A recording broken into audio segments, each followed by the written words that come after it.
Hi everyone, आप सभी का एक बार फिर से एजुकेशनल चैनल में स्वागत है। और आज की वीडियो में एक बार फिर से हम आप सभी के लिए लेके आए हैं पीएचडी एडमिशन का लेटेस्ट नोटिफिकेशन। और ये आया आपका सेंट्रल गवर्नमेंट यूनिवर्सिटी से। आपको बता दें कि 12 सितंबर 2025 को केंद्रीय विश्वविद्यालय के द्वारा पीएचडी के एडमिशन के लिए पब्लिक नोटिफिकेशन जारी किया गया है। और अगर आप यहाँ पे एडमिशन लेते हैं तो 20 से 25 हज़ार रुपये में आपको एडमिशन मिल जाएगा। और सभी बेसिक सब्जेक्ट्स में यहाँ पे सीट्स अवेलेबल है और 300 से ज़्यादा यहाँ पे रिक्त सीटें अवेलेबल हैं। तो अगर पीएचडी करने की कहीं से आपको देखा जाए सलाह दी जाती है तो उसमें सबसे पहला नाम देखा जाए आईआईटीज़ के बाद सेंट्रल गवर्नमेंट की संस्थाएं ही आती हैं। तो आपको बता दें, अगर आपको यहाँ पे एडमिशन मिलता है तो जीआरएफ है तो आपको फेलोशिप मिलेगा, नेट है तो भी आपको देखा जाए, और नेट नहीं है तो भी आपको यहाँ पे बता दें 8,000 रुपये प्रति महीने आपके शोध कार्य के लिए सहयोग राशि दिया जाएगा, जो कि 3 से 5 साल तक जारी रह सकता है। इसके साथ आप बता दें गवर्नमेंट और नॉन गवर्नमेंट के बहुत सारे फेलोशिप्स अवेलेबल होते हैं, जो केंद्रीय विश्वविद्यालय में अगर आप पीएचडी करते हैं तो आपके लिए निश्चित तौर पे देखा जाए उसको प्राप्त करना आसान हो जाता है। यहाँ पे अंतिम डेट की बात किया जाए तो 23 सितंबर 2025 तक आप आवेदन कर पाएंगे।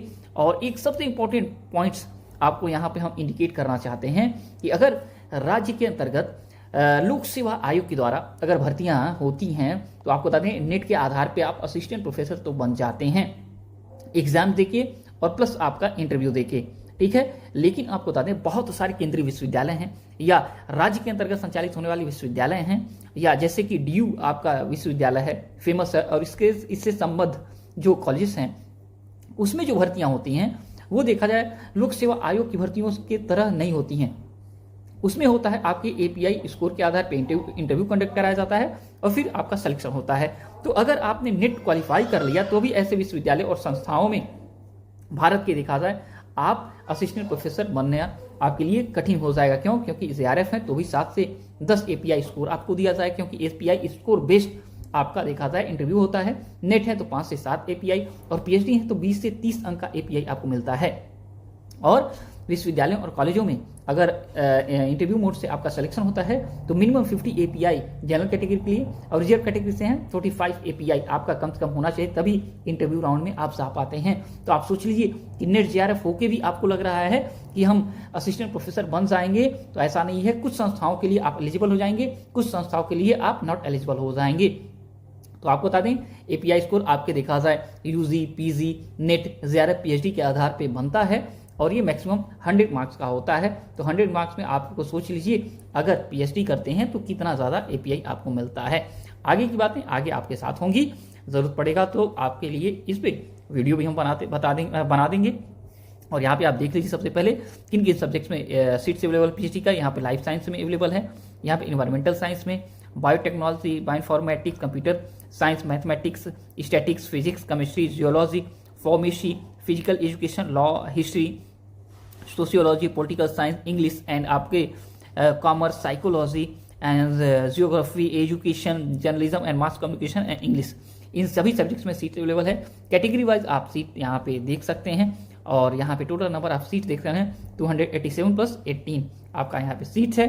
और आपको बता दें यह दक्षिण केंद्रीय विश्वविद्यालय जो कि आपके देखा जाए बिहार स्टेट के अंतर्गत ये यूनिवर्सिटी देखा जाए इस्टेब्लिश है, यानी कि केंद्रीय विश्वविद्यालय देखा जाए यह है बिहार में, इसका लोकेशन है गया में, गया बिहार में इसका लोकेशन है, लेकिन यह केंद्रीय विश्वविद्यालय है।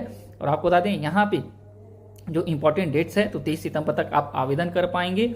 और उसके बाद आपको बता दें इंटरव्यू के लिए 26 सितंबर को शॉर्टलिस्टेड कैंडिडेट का देखा जाए नेम आउट कर दिया जाएगा।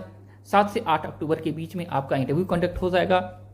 फिर आपका 10 अक्टूबर से एडमिशन के लिए देखा जाए प्रोसेस देखा जाए एडमिशन का डिक्लेरेशन हो जाएगा, किन किन कैंडिडेट को एडमिशन मिलेगा एंड फिर उसके बाद आगे का यहाँ पे इन्फॉर्मेशन आपको दिया गया है। आपको बता दें ऑनलाइन मोड में यहाँ पे अप्लाई आप कर सकते हैं।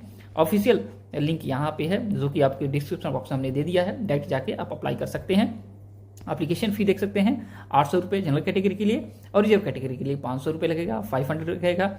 और यहाँ पे क्वालिफिकेशन की क्राइटेरिया आपको बता दें, यहाँ पे नेट कैटेगरी 1 यानी जेआरएफ, कैटेगरी 2 यानी असिस्टेंट प्रोफेसरशिप या कैटेगरी 2 ओनली पीएचडी में अगर आपने तीनों कैटेगरी में से किसी एक कैटेगरी से बिलोंग करते हैं तो आप यहाँ पे एडमिशन प्राप्त कर सकते हैं। सिलेक्शन का प्रोसेस जीआरएफ है तो ओनली इंटरव्यू का वेटेज आपका लिया जाएगा।